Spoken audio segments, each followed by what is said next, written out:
What's up, podcasts and kittens? It's me. Oh, God. It's me, that M-A-T-T. Joined as always Oh, God. by the one and only Lex Lutz. Hey, everybody. How's it going?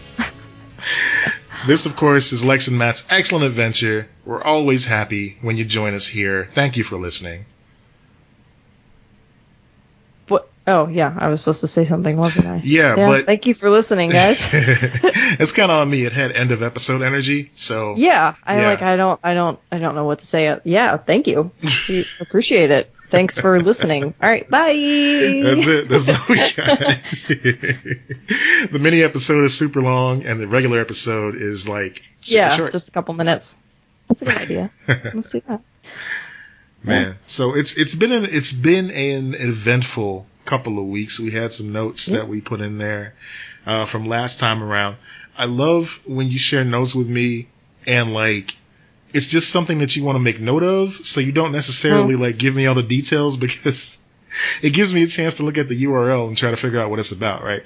But anything that I just find of interest, that's what we do with our notes. We have shared notes. We don't have our individual notes. We have a shared like Google Notes, and we just add shit to it.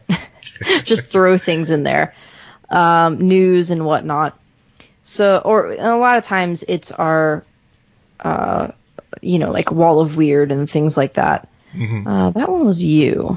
Okay, so I just love that there's a URL in here, and I don't know which one of us put it in there, but it's just like bbc.com/news/business. Like, that gives me nothing. I got nothing off of that. So this is kind of a Wall of Weird, and that's the one I'm going to talk about. So it's Wall of Weird adjacent. I'll let you guys decide if this is a Wall of Weird and if we're doing a Wall of Weird segment early in the show. But it could just be a general what? Huh? So Emirates. For those who don't know, Emirates is an airline. Like, it's a very high class, apparently, airline. I've never flown it. Neither have I. Too expensive. Mm-hmm. I think they had like Jennifer Aniston or some like big movie star be their, spokesperson years ago to like promote it. And they're like the type of airplanes you see in movies where like they have the deluxe area, like they have a little bar. They have like it's that kind of travel experience, apparently. I don't know anyone who's ever flown it either. I just know it exists. Yeah, same. So, so they're talking. So obviously airlines are struggling. I just read today that Virgin Airlines is closing. Like, they're done. So a lot of the airlines are struggling. So Emirates has decided they're going to try to get people to fly again. And how are they doing that? Yeah. So Emirates is going to give people free COVID-19 insurance for flying. Free? Okay. Okay. So they'll cover your medical treatment, your hotel quarantine, and your funeral. Okay, yeah, this is what Yeah. And that's why I was like, I don't know. Okay. So, yeah, they are, we know people this is not The Onion. We know people are yearning to fly as borders around the world gradually reopen, but they are seeking flexibility and assurance should something unforeseen happen during their travel. You mean very foreseen because this disease is terrible? Yeah. So Emirates is the world's biggest long-haul carrier. It's said to offer valid for 31 days from the start of the passenger's journey and will be available immediately and run until the end of October. The coverage is free to all customers regardless of class of travel or destination. It is applied automatically, so there's no need to register. They have $176,000 worth of medical expenses is what they're going to cover. And 2 weeks of a hotel at 100 euros a day. I don't know how much that is. Like, what that no, I've never had to do that math before, so I'm with you. Yeah. In the event of a passenger's death due to COVID-19, they will provide 1,500 euros towards the cost of their funeral. Wow. Yeah. That's so morbid. If you want your funeral covered and that's BBC article, if you want your funeral covered, and medical expenses. By the way, it might be cheaper to buy an Emirates ticket than to buy health insurance in this country. That's true. Get them to cover your health insurance. Yeah, that to me was just, I was like, it seems like Wall of Weird, but it also just seems like a general, like, what is 2020? What are we doing? What's happening? When your airline will cover your funeral for you, that is definitely Wall of Weird. We should not normalize this behavior. But I will say this, your move, Turkish Airlines, what do you got? What do you got, Southwest? You cut out peanuts? That's not enough.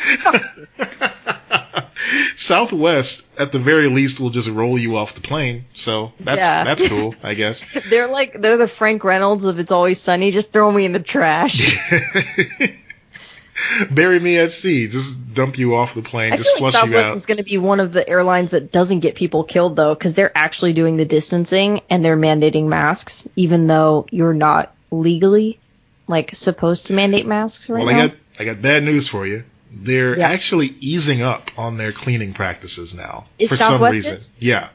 Yeah. I heard the news story today. They're going to be... I'm not flying until we get a fucking vaccine. Nope. It's not worth it. It is not worth it. I understand that people are in situations where they have to get home. There's an emergency or something like that. That doesn't count. We're not talking about that. We're talking about voluntary travel. That's the same as you're an essential worker going to work. Like, that doesn't count. Right. You know? Right. So I totally understand if you have to get on an airplane, but if you don't, if you're just going to blow off some steam somewhere because flights are cheap, think again. Please try to avoid that as much as possible. It's just not worth it. It's not worth your health. You know? I formally know some people who do that shit. So there you go. You know, you hate to see it. Herman Cain is a perfect example. I mean, no one is above this. No one is beyond feeling the effects of this.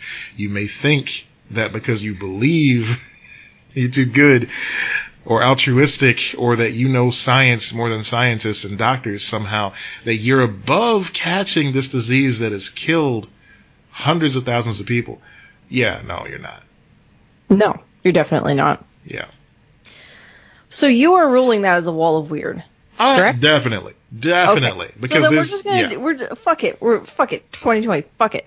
We're just doing all of Wall of Weird in the beginning, guys. That's right. Guys, we're just throwing this shit out there. Come on. NPR article. Next NPR article. Emus have been banned for bad behavior. Oh, no. 2 emus, siblings Kevin and Carol, are now banned from a hotel in a tiny town in Australia's outback. I'm sorry, who and Carol? Kevin and Carol. Okay. Kevin and Carol. That's how you have to pronounce it. Raised by animal rescuer, the birds are usually a friendly and wide-eyed source of entertainment, but then the emus learned how to climb stairs. Fuck.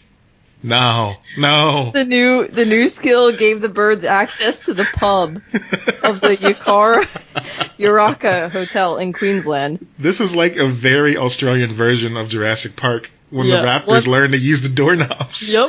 Once inside, they unleashed a long-legged brand of chaos. They snatched toast and french fries away from customers. One of the birds even went behind the bar. A stern response was required. Emus have been banned from this establishment for bad behavior. A sign now says at the stairs leading up to the hotel's pub. Quick note. For the next show that I host, that I have to introduce a burlesque performer, I'm definitely going to use unleashing a long-legged brand of chaos. Yes. That's a wonderful line. I'm totally stealing that. Thank you, NPR. The message asks any human visitors to replace the, quote, emu barrier when they enter.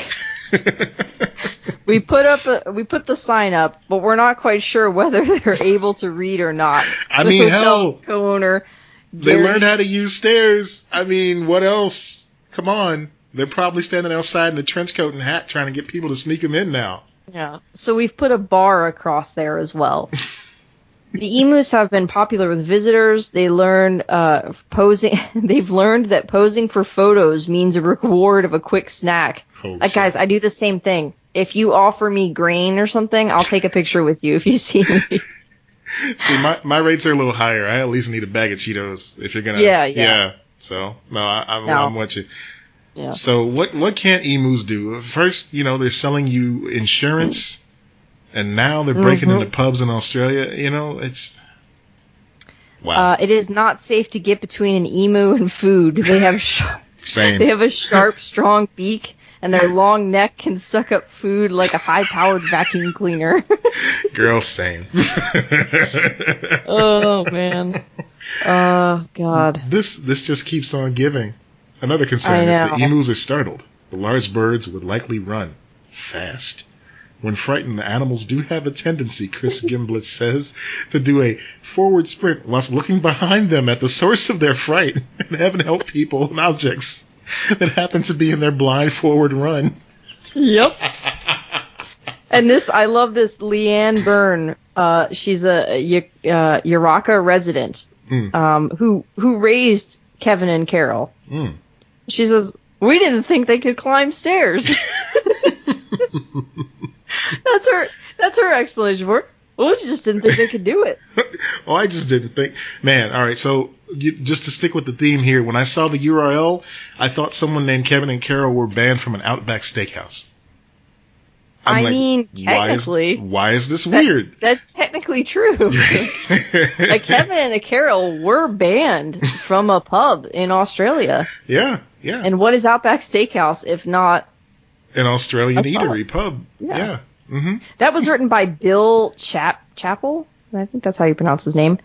Wonderful article, hilarious. NPR. This is what we need at NPR. Thank you for sharing that with us. Yes, that is. Those are the articles we need during this time. Yeah. I did Wall of Weird early this week, guys, because nothing matters. We're in the upside down. Everything's been fucked since March. We're done. That's right. Yeah. That's right. So might as well have a clearance. Everything must go. All the good stuff must go. Who knows how long we got left? Who knows if you'll have time to listen to this whole episode? So the goods come at the very beginning. Yep, they're launching the nukes now. Look up. Bye. Yeah, that's why we did the outro at the very beginning. I hope that's the last thing you hear. Oh my God. Oh, this is going to echo through the world. Mama's in a dark place. Sweet chili babies. Oh, wow. Speaking of the dark place, the LA Times writes, TV networks pledged to improve diversity in 1999. Will this time be any different? 1999, you said? Yes. Okay. So apparently, with everything going on right now, with all the social justice movement happening and the performative social justice, Hold on, I'm gonna write this down. This is a corporate email we're gonna send out to all of the listeners. So during these difficult times, in these trying times, we want you to know that we have your best interests at heart here at Lex and Matt's Excellent Adventure. We're with you 100% every step of the way. We're alone together, guys. may cause side effects, including swelling, runny nose. Wait, no, that's a different. Nothing can distance our hearts, everyone. So, of course, with our conversation about the Wonder Years on the last episode and the reboot they're doing, there's going to be a movement, apparently, for networks to start airing more shows starring, black actors. So, apparently, back in 1999, there was a call for this as well, which didn't go quite that well. I mean, there have been a lot of great shows over the years that have starred black actors and actresses. In fact, today we were watching VH1 for a little while, and it just so happened because you just turn to whatever when you're trying to work. There was back-to-back episodes of The Fresh Prince, and I was like, oh man, this used to be so good. Just watching Fresh Prince marathons, and then after that, a back-to-back episode of Living Single. It's like, oh man, this is so good. It was so good that I was upset when they went to another show after that. I want to see more Living Single, and I found out that I can watch it through Hulu, so I'm very happy about that. You know, that's kind of the beauty of old school cable, though. Like, you just had a couple you had a block. You had a couple episodes. And there's something kind of nice about that in a background show type of thing. Yeah. Where it's just like, okay, but a lot of them now, they're trying to do like streaming, so they just show the same show all day or whatever. And it's like, it's not the same. Give me like 2 hours of Fresh Prince, and then this, and then, yeah. Make it feel like a sick day. But, you know, these networks are scrambling to show solidarity with the Black Lives Matter movement now, because they can see money on the table, basically. I mean, I want to say it's altruistic, but come on, we all know it's just, hey, this is the popular thing right now, and they can risk, you know, doing something like this if they see money in it. Fine, whatever, do it for whatever reason you want to do. Let's make sure they do it right. So, a lot of parties, including the NCAA, the NAACP, are, I'm only going to say shit. I'm bad at acronyms sometimes, guys. I got to be honest with you. But the president of the NAACP, wants to see more, than just lip service on television. And, you know, I hope so too. I mean, we've got a lot of shows on TV right now that are doing a great job, but there's always room for improvement. So I'm glad these conversations are happening, at least. Yeah. Yeah, I mean, I agree. But I think that question of will there be follow through is true for every movement ever. Like, it's this current version or iteration of this movement. It's true for the Me Too movement, you know, like all of that. I mean, I understand that question, but there's so much cynicism. God damn it. Yeah. I mean, our culture is just drenched with cynicism, and I really want some sliver of optimism back. It's because it's not just, you know, and maybe it comes from like our political state, you know, from the head down kind of thing. Like, you know, the person at the top is a cynic and, you know, fans the flames of cynicism. But like, it's our art, it's our movies, our, you know, our TV shows, everything. It's all really, really dark right now. Yeah. And so it doesn't surprise me that people go, nothing will change. You hear that all the time in reference to, you know, what are they doing? Nothing's going to change. I'm like, but things have changed in the past. Like we're not the same. Yes, some things have remained, unfortunately, but sitting there going, nothing will ever change. Do people really believe that? Like, it's not that, it's the same thing when people talk about people can't change. They see people can't change. No, that's not true. People can change, and they do change every single day. Yeah. But here's the thing. You have to work really fucking hard to change, because we all get set in our ways, and most people don't want to work that hard on it, on themselves, on making their lives better or whatever. You have to make the decision and then keep making that decision and keep choosing to do that. So, it's like alcoholism or whatever, like where you have to keep sobriety up. If you want to change things, you have to keep up on that path of change. It's hard work. Absolutely. And, you know, it reminds me of a video I saw today. There's a gentleman who was walking around his neighborhood with his baby girl, with his baby daughter. And he was talking about the change in the way that black men are expected to act from generation to generation. Like, he basically made a really good point. He was like, you know, in the previous generations, it seemed like, or at least the previous two generations, it seemed like being excessively masculine was the way of the world. You know, the way of the black man at the time. It's just like, look, you know, you don't show feeling, you don't show emotion, you just keep on doing what you're doing, you do your job, you come home, you raise your family, and that's it. That's how you live your life. And he said, Yeah. there's just so much intricacy now with everything that's going on in this world and everything that you see going on right now. It's like people want to be good fathers. They want to Yeah. raise their kids right. They want to be sympathetic. They want to be empathetic. They want to give their kids good moral standing. So he was like, he said something that really stuck with me too. He's just saying that, you have to do some real deep soul searching before you can be the type of parent that you want to be. Yeah. When you say you want to be there for your children, he's like, all the stuff that you see me doing the viral videos and stuff, that's just a small percentage of it. You have to put in work. Yeah. And that the work is going back to the people that were around when you were coming up and finding out why you are the way you are. Yeah. Talking to somebody, reaching out to a professional and trying to find out how to be a better version of who you are. And it was just refreshing to hear him say something like that, because it's all true and it's stuff that you and I talk about all the time. But yeah, the stigma for black men to get professional assistance when it comes to there's a stigma across the board. There's even more of a stigma for men, and then that doesn't surprise me that even more so for black men. Like it all piles up. That doesn't surprise me at all, because everyone getting help, there's a stigma. Right. So, but it was just so good hearing him voicing that, just saying the reason why I'm such a good father, the reason why I'm such a good husband is because I went ahead and I talked to some people, and he's like, if you don't do that, you can have the house, you can have the car, you can have the money, you'll never be happy.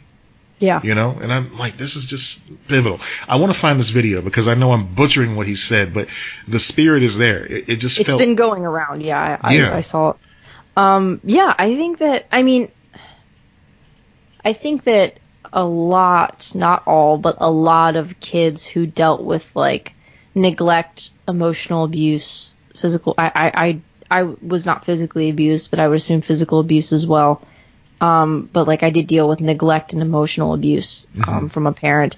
I think that you are more introspective and questioning of parenthood in general. And so you do more of that soul search. But if your childhood wasn't perfect, but it was kind of, because no one's is, but like if it was more middle of the road, like some bad stuff happened, some good stuff happened, I don't know if a lot, or if you had a really good childhood, like, and there were very few bad things. I don't know if a lot of those people question parenting. Yeah. I wonder about that too. They just kind of get into it. Yeah. I mean, I wonder if that leads to apathy, when you don't go through. Maybe. But then again, finding someone that hasn't gone through some type of childhood trauma at one point or another, of varying degrees, of course, is almost impossible. Yeah. Yeah. Everybody's got something. Oh, yes, of course. But I've also met people that had like pretty relatively happy childhoods, and then they are parents now, and they're really great parents, and like they're giving their kids the same thing. Like, they like that's perfectly it's not as if they're, something's missing because they don't have more brokenness to them. It's like, no, it's just about, at the end of the day, it's the quality of the person too. It is. But I do think that, if you've been through, like I always thought I didn't want kids for a really long time because I didn't think I could be a mother because of the things that happened to me. Mm-hmm. And, because I didn't have a good mother. And as I got older, and then like I did therapy and things like that, you kind of realize that, you are the good mother. Like you become the thing that you didn't have. Yeah. You learn yourself. And, my brother, I believe he did therapy, or maybe it was just like talking to a friend or something along those lines. And he was, he has the same thing, but kind of with both parents, because we have different fathers. And, he was saying, like, you're kind of like a frontiersman or whatever. Like you're building a thing from scratch. You don't have, you kind of have some influences in your life, and like you try to learn from them, but you're also just like, I don't know. Like I'm just building, I'm building all of it right here and now. That's kind of how I feel too. Mm-hmm. Because even in the scenario of myself, like having a family and everything, if I were to have that, I don't have any gay influences in my life. Mm-hmm. Like I'm the one.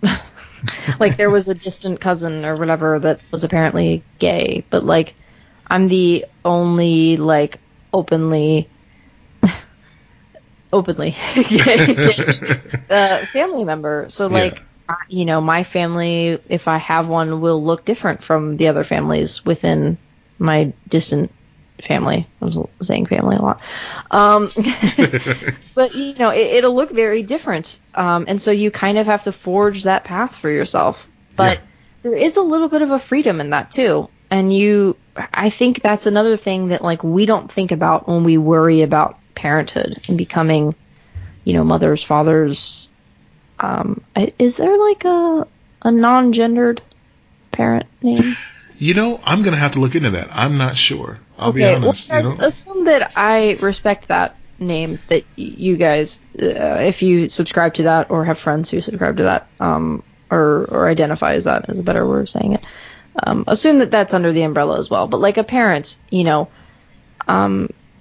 get to forge your own path. That's kind of cool. So, like, I love that. I love that this man is saying, like, because he's doing that. Like, he's like, I'm doing the work, and I'm becoming a better parent. And then you're just gonna raise better kids too. Hold on a second. I wanna focus on what you just said there, because that's beautiful. The way that you just put it.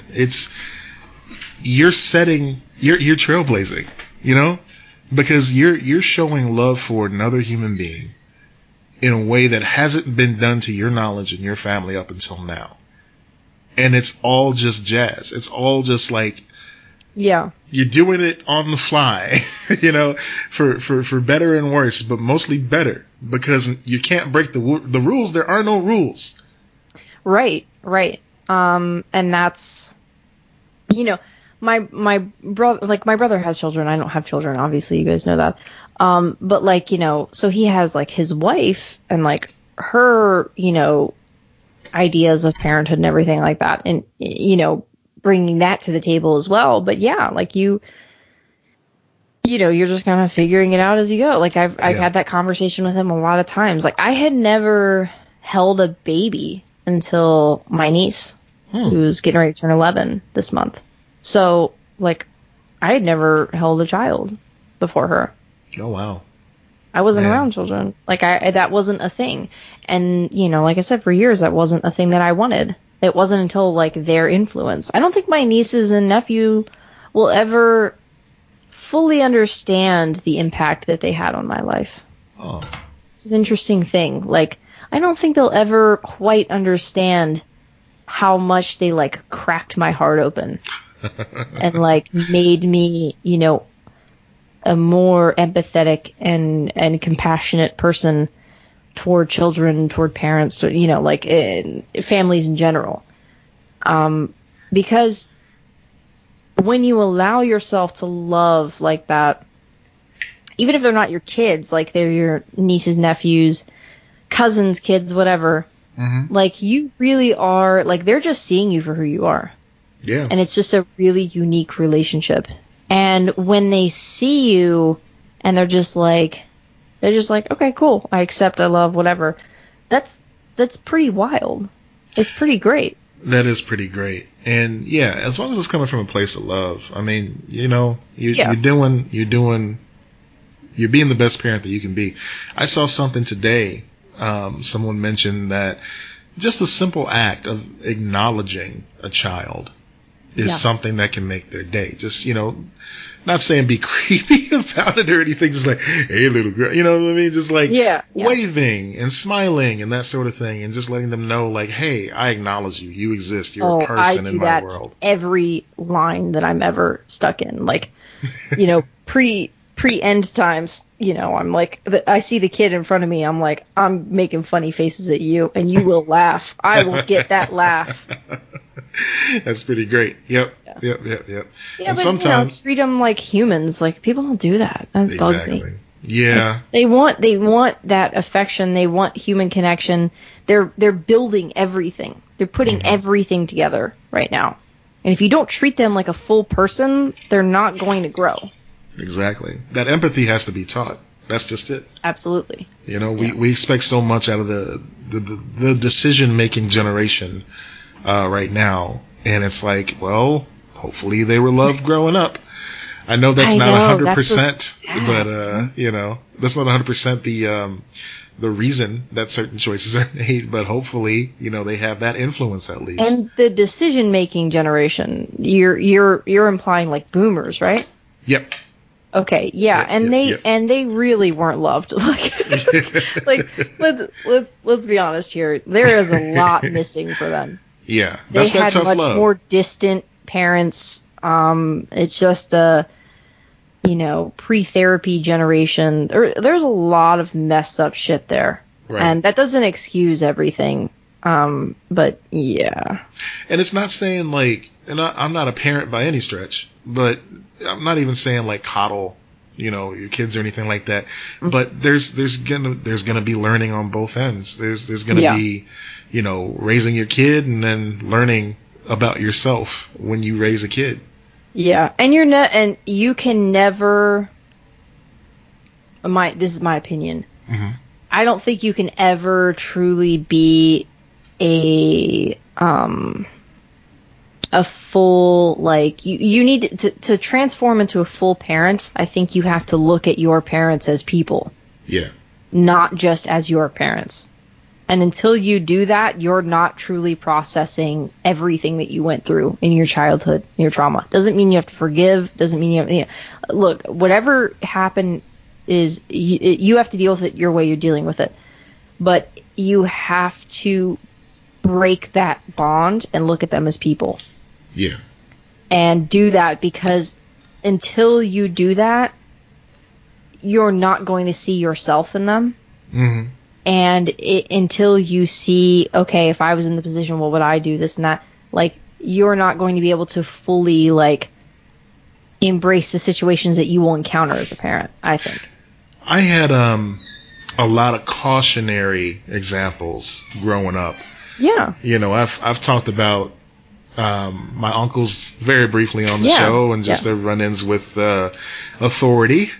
And, you know, right. I see the outcome. And as much as I love them, I also know that I don't want to end up that way. You know? Oh, yeah. So, agreed. Yeah, that training comes in a lot of different forms. But, you know, to be the type of parent that I want to be, you know, to my child, it's like I have to discover what that is. Yeah. I have families full of divorce and treating their children horribly, and then their children become absolute assholes. Like, and there are good ones in between, but like, there's a lot of bad. There's a lot of poison, mm-hmm. and it's because people never dealt with shit, never talked about it. Especially in that old school, like, Italian and Irish Catholic family of you fucking bury it all. You bury everything. And then you go to work at the job that you got, and, you know, you take care of your kids, and you just bury all your feelings and drink and, like, go to mass on Sunday. And that's it. Yeah. Yeah. Just that legacy of pushing stuff down. It's time to break it. And, you know, this is the generation to do it. And so I was excited to see that young man's message. And he was preaching love, and he was preaching understanding. And I mean, how old is he, you think? I couldn't even tell. I want to say he's probably in his late 20s. That's what I was guessing too. I was thinking about to look at things. Yeah. So I gotta find that video to share with everybody, because his message was very critical, especially right now with everything, you know. Yeah. Like, it was just refreshing to see him saying the things he was saying, and you know, just something for me to think about. Speaking of things I've got to think about a little bit more, ham-fisted segue. Apparently, last week we had a technical difficulty with the episode, and I just wanted to give a special shout out to our friend Denise for pointing that out to us when she was checking out the episode. It cut off like with 10 minutes left, so it was almost like a cliffhanger on a really bad TV show. But you know, we were able to salvage it, and I put the newer version out there. So thank you guys for your patience. Yeah. Always message us on one of the social medias. Probably prefer Instagram if something goes wrong. Yeah. And either Matt will see it or I will let him know immediately, which is what happened. I saw it and I messaged him and he took care of it. So yeah, please let us know if something like that ever happens. We appreciate it. It's a very small window, but yeah, thank you, Denise. It's a very small window of when it went up versus when Denise got in touch with us. So she was like right on there. But there were a few people out of Spain that listened, and I would hate for that to be their first experience with the show. Just like, what they just stop right there. What? Yeah, we want to fix that as soon as possible to make sure you guys get all of this. Exactly. Yeah. All this good podcasting. Yeah, this high quality rambling of Lex, who's clearly having a weekly existential crisis. That's all right, as long as we get it on record, it still counts as an episode. Yeah, some of it can go on record, some of it cannot. No, you know, that's the game we play, friends. So that was my shout out. I see in the notes you had a shout out you wanted to give as well. Yeah, so last weekend I was on a podcast that. It's very surreal that this is happened. So there's a Ravens podcast that's coming out. That's the name of that, and I believe that's their Instagram handle. I double checked. It's just Ravens Podcast, and we will post when they have the episode out. But basically, there are these two guys who they already have a podcast, and they're launching a One Tree Hill podcast, and that was partly inspired by a One Tree Hill podcast that I used to make before we did this show. So they had me on there just to talk about One Tree Hill and welcoming them into this podcasting about this show kind of thing. It was a lot of fun. It's very strange that to have someone go, your podcast was the first podcast I ever listened to, and I started podcasting because of it. Wow. Yeah. That was very, very cool and very. That is cool. Yeah, and I'm just excited to listen to it. Just as a fan of One Tree Hill, and as a fan of their podcasting. So I'm just excited that they're gonna start digging into this show every week, and the format is one person has seen it, one person has not. So that's very fun, you know. So I'm on the first, or their 0 episode or first episode. I'm not sure what exactly they're going to do with that. And it'll be out soon. We'll share it on all the social media. But in the meantime, go follow them at Ravens Podcast on Instagram. And they'll keep you posted on everything involved with that. But yeah, it was a real honor to be welcomed on that. And I wish them well. And I'm going to be listening every week. Very cool. Yeah. It's always good to be able to, just join some like-minded individuals and talk about one of your favorite shows. That's really cool. Yeah. It's geeky stuff. I love it. I know. Man, oh man. So, yeah, there's a desperate need of more entertainment right now. And thankfully, they're releasing some things that we've been waiting for. They've been bringing some things out that we had no idea was going to happen. But, yeah, very surprising. Were you ever a watcher of the G4 video game network? Was. Okay. Yeah, I watched Attack of the Show quite a bit. Ah, yeah, Attack of the Show, that old standard. Yeah. And I watched some of X-Play as well, I think. Yeah. I watched a lot of G4 TV when it was first out. I was so excited that there was a good after-school throw-it-on show for me. Mm-hmm, mm-hmm. Yeah. Yeah, they had so many, different shows on there that were just kind of filler in the middle of the day that I really enjoyed. They had one that was a lot like Mystery Science Theater, but instead of looking at public domain movies, they were actually dipping into multiplayer games what was it at the time? EverQuest and World of Warcraft, I think, was just getting started at that time, but the show was called Portal. Yeah. And it was before, of course, the game Portal existed. And it was just about this dude who was in the middle of this multiverse, and he was trying to keep things under control. It was a lot of fun. There was Cinematech, which was this show that just kind of showed you the high end digital animation that was coming out and stuff like that. Judgment Day, which was a show with, I forget who one of the hosts was, but the other one was Tommy Tallarico. And he was a composer that worked on a lot of big games as the musician at the time, as the music composer for like Earthworm Jim and stuff like that. And he went on to put on those video games live concerts that would, go tour around the country and everything. Just stuff like that. But my favorite show on the channel, it wasn't Attack of the Show. It was something, oh my goodness. They had a show that, and the name always escapes me.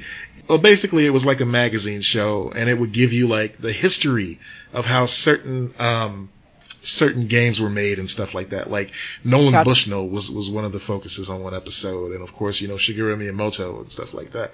But it was a good show, and it just wasn't like a network that survived. Yeah. I think it was too niche. Yeah, they merged with a lot of people. They got bought out a couple times. Like I know that they got bought out by Esquire, and they tried to keep them alive, and then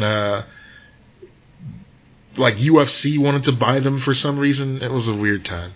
Yeah, I don't know. I just remember the Esquire thing. It was like G4 is officially dead. Right. It's a network for guys now. And then they just started showing reruns of Cops all the time. I remember that. It was Cops all the time. Jesus. All the time. Yeah. Yeah, that was weird. Okay, time to go. Yeah, one time, they were kind of a big deal. They were the North American broadcaster of the Marvel anime shows that were coming out at the time, back in 2010. I think they could have parlayed it to an anime network if they really wanted to keep that demo. But yeah, they just kind of let it slip away. Yeah. But anyway, the reason I bring it up, they're coming back some way, somehow. They made a tweet on accounts that had long been deactivated. And people just forgot to unfollow. That's so weird to me. Yeah. That they're just like, yep, we're bringing G4 back. I'm assuming it's going to be like YouTube or something like that. It would kind of have to be. If they're going to consider themselves like at the forefront of digital entertainment and stuff, just having a straight up TV channel ain't really going to do it. No, it might be a, TV exclusive on YouTube TV or something like that. But no, it's not going to be a regular channel. Yeah, and now with all the game streaming that's going on, it's just like, it's a great time for them to get involved with airing that esports and, just the Let's Play stuff. Yeah, they play that shit on TBS now. Yeah, exactly. So it's time for G4 to rise from the ashes and reclaim their throne, which they never really had. But that's okay. Yeah. That's all right. We'll see what they do. The weird thing about it is, and what concerns me, is that all the old hosts, like including like Olivia Munn from Attack of the Show, Kevin Pereira, they didn't hear anything about it. Nothing at all. It was all a surprise to them. So either they're playing really coy about it, or they're just trying to launch this without them. The third option is somebody just hacked these accounts and put out some type of fake video. Oh my God, I kind of want it to be that now. Because we're in ever present state of having too much time on our hands right now. Somebody could just be trolling us. We don't know. That would be great. Yeah, there's one of the guys in the New Day is campaigning to be a host of one of the shows on there because he's a huge gamer, Austin Creed, and he's been campaigning for years to bring back Nick Arcade. And so he's parlaying that to this now. He's like, look, if you're bringing back G4, I'm ready. Hire me. Let's do this. Yeah, so that's great. I want to see that. We wish him well. I kind of hope it was hacked, though, because that sounds pretty amazing. Yeah. Yeah, I just don't care about G4. That feels like a time in my life where I'm like, whatever. Yeah, it's like Pogs or Newgrounds.com or like, Strong Bad. Like I used to love stuff like that, but it's in the same vein. So like I loved Metalocalypse when it was on, but I can't really foresee myself watching that again at this point. Yeah, sometimes you have to accept that you can't go back to certain things. Very true. Old TV shows and stuff like that, they don't always age the best. No.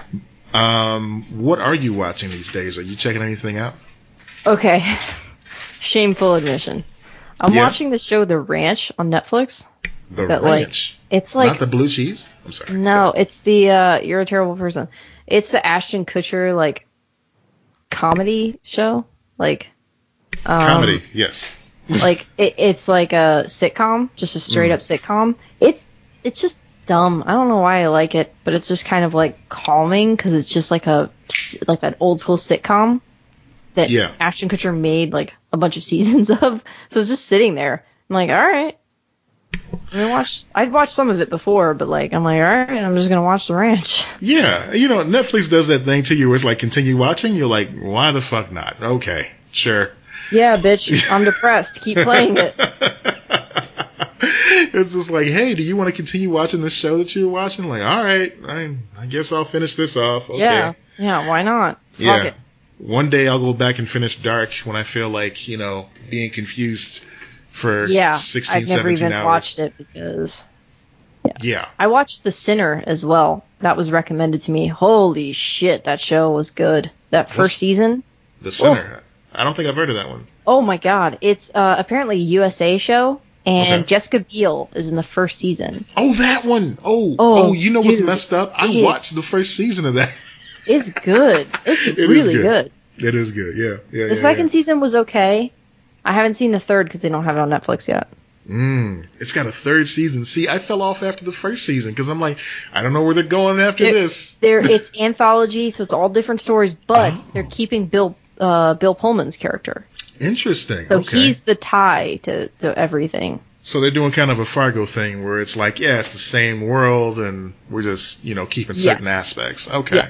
Yeah, it's the same world, but and the second season is like a cult kind of thing. I don't know anything about the third season. But I know it was out earlier this year and it's done. I just gotta wait for it to come out. And the person who recommended it to me said that the third season's better. So I will have to take a look. The first one was just really well done. Yeah. I forget. Did you watch Umbrella Academy, the first season? Yes. Yeah, I haven't seen any of this new one though. All right. Did you enjoy the first season of it? Yeah, I remember liking it. Okay. I didn't love it, but I liked it.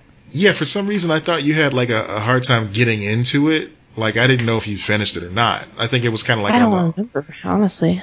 Yeah, but I remember watching the first season. I was really impressed by it. Of course, Ellen Page was great. Yeah. It's just good to see her in a project. Period. Like I really enjoy her. She doesn't work as much as you'd think she would. Yeah, for somebody who was like at one point just like the next big thing, after Juno and everything, it's like you barely see her. But there's a thing. I think it's actually I don't think she would be the one that would qualify for it. But there's like a supporting actress curse kind of thing where your career, she didn't win, but like I guess it's like if you win supporting actress, your career is kind of fucked after. That's such a weird thing, man. It is a weird thing, but you look into it, there's a lot of, I don't know. I think a lot of times when that happens, it's kind of the same, like Ellen Page was nominated for Juno, she was really young. Yeah. And so, like, a lot of those supporting actors are very young. And so, like, it's hard to determine where their career is going to go. And you hit that peak really early. That's tough to come back from. Women just get such a shitty time in Hollywood, period. I mean, it's just, you see, like, all right. In Hollywood? Oh. Well, in the confines of this conversation, specifically that lane, yes. Like, I feel confident enough to speak on that. There are more women in power, more women creating production companies. Actually, Elizabeth Moss just started her own production company, and they signed a bunch of deals. Like, she's going to be making a lot of cool shit soon. Wow, something to look forward to? That's really good. Yeah. Cool. Well, the reason I brought up Umbrella Academy Season 2, I enjoyed it immensely. I thought it was better than the first season as far as coherent storytelling goes. I think it's still pretty closely tied to the story that they had going on in the comics. I never read it. Yeah, neither did I, but, I like to go back after the fact and just kind of, like, see where it diverged. Like, a lot of times, I like to read the source material before I watch a show, or at least shortly after I watch a show. But in the case of Umbrella Academy, like, I tried reading the comic. Yeah. It's so out there in a very Gerard way type of way. So I just kind of go, all right, I get it. I enjoy the show, and this is my lane. I'm sticking to that lane. So yeah, I go back on YouTube and I'm like, all right, let's see what the differences are now between these two stories. So yeah, I love that. Yeah, I do that's that a lot whenever of fun. it's an adaptation. Yeah, Like, it's just fun to do. It's fun yeah, to just kind of it like. is fun. I just watched a truly shitty movie over the weekend, and it's this Kevin Bacon movie. You Should Have Left, I think, or something like that. Oh, yeah, yeah. Have you seen it? I haven't, but I kept seeing it advertised, and I kept saying, this sounds like a movie that was made up to be in another movie. Yeah, like, it's bad. Kevin Bacon's an actor, and this is a movie he was in. Yeah, it's not good. And then I looked up, like, the book versus the movie, and it sounds like they were both bad, but whatever. Oh. It's like a ripoff of The Shining. Damn. Basically. Yeah, and, that's... Amanda Seyfried deserves better. Dr. Sleep was enough of a ripoff of The Shining. We're good. I liked Dr. Sleep. I couldn't get with it. I liked it. It just felt too, like, derivative of the source material. Like, I know that... I didn't have high expectations, though, so I don't know how much that affected it. Yeah. I mean, of course, the original author wrote the book it's based on and everything, but it's a very different man. Yeah, it's like a less coked up version of it. Right. He's a very different man. He's a dad, and he actually finished Dark Tower, for goodness sakes. He's a different author altogether. So, yeah, I mean, it was okay, but it just really felt like a greatest hits for some reason. I don't know. Oh, yeah, I understand that. I was like, look, everybody, here's that carpet. Here's that carpet that Stanley Kubrick was all about. Look at it. There it is again. The blood is coming out of the elevators. I feel bad because it's like those scenes probably take so long to set up and clean up. And it's only on screen for like 10 seconds at best. And they refilmed that. Like, they didn't use old footage. That's just crazy. So between that and Cabin in the Woods and Dr. Sleep, yeah, there have been 3 instances at least of blood flowing out of elevators. So, yeah. Weird shit. Anywho, if you haven't seen Cabin in the Woods, everybody, go check that out. That's a good horror flick. That movie upset me. I wasn't a fan. It just creeped me out. Ugh, no. It is very upsetting. Yeah. Yeah. Wait, no, I'm thinking of Cabin Fever. I haven't seen Cabin in the Woods. Never mind. Oh, Cabin in the Woods. I forget who directed that one, but it was kind of like a spoof of a lot of different horror tropes. In the vein of, like, Scream, you know? Gotcha, yeah. I love Scream, so maybe I'd like that. But, yeah, I was thinking of Cabin Fever. Yeah, that was 2011. Drew Goddard directed that. Oh, yeah.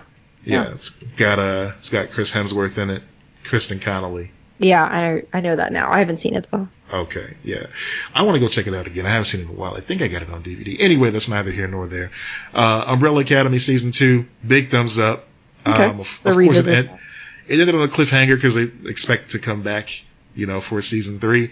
But, man, it was great. I really thought they did a better job of just cleaning up the story, addressing things that needed to be addressed, and just making you actually like the characters a lot more. I think they may have learned a lot from Doom Patrol in their time off, which is a very comparable project in my eyes. Just the same like group of losers, just trying to be a family. So yeah, I really enjoyed it. Anyway, yeah. So what else are you watching? That's about it. Like, that's what I've been watching. Just like, I watched The Sinner. I just finished that. So I know you're not a big cartoon person, but I enjoyed Close Enough on HBO Max. It's a show that's produced by the guy that was behind the regular show on Cartoon Network. Mm-hmm. Now, that doesn't sound like a shining endorsement right now, but regular show managed to sneak a lot of adult themes into that show, because they figured nobody was really paying attention to their little 15-minute episodes about a bird and a raccoon hanging out. And they were right. All of the fans were watching, and we weren't snitching. So it got away with a lot of stuff. I tend to like more adult cartoons, like or mid-range ones, like Bob's Burgers. I liked Avatar, stuff like that. Yeah, it's a little, I wouldn't say it's quite at that maturity level, but it's almost there. Like, if they'd have taken themselves a little bit more seriously, it would have ended up on Adult Swim or like Fox or something like that. Yeah, but yeah. They did tone down a lot of things. Like there's always something like supernatural that happened on every episode of that. But the reason I bring that up is because the creator made Close Enough, which is about his life, basically. It's kind of cool. He's not a cartoonist. He's a video game creator, and he's married, and they have a kid, and they're living in a situation where they're in a house full of people and just trying to make ends meet. Typical sitcom tropes, but it's just got so much just humor in it. It's worth checking out in my eyes. It's a really short first season. I think they were kind of testing the water, and I hope they do more because it was really enjoyable. Oh, that's cool. Yeah. I don't know anything about it. Really. Got such a forgettable name, though. That's the problem. Just Close Enough, Yeah, that's rough. Oddly enough, Regular Show is something like, okay, I'll remember that because that sounds odd. Regular Show. What's that about? But yeah, Close Enough is like, all right. I think it's hard to stand out with any name nowadays. That's true. Everything's pretty much been done in that regard. But you have to basically use the same name or whatever. Like, you're just kind of screwed. Just call your show Dallas, but not Dallas. Just call your show Fort Worth. They'll get it. Mad Men, guys. That's the only Texas joke I got. There you go. 90211 Oh. Has nothing to do with Aaron Spelling whatsoever. Yeah. It's not even Beverly Hills. It's just some other place. I'm amusing myself right now. I'm going to stop. Yeah, so, on that note. We've been podcasting for 2 hours, guys. Can you tell? Yeah. We're becoming goofs. Yep. Yeah. All right, folks. Well, thank you for listening. Of course, if you're just joining us now, what the fuck? That's what did weird. You do? Something go wrong? Very odd. Are you a time traveler? Please tell us something good happens soon. Yeah, we need some good news.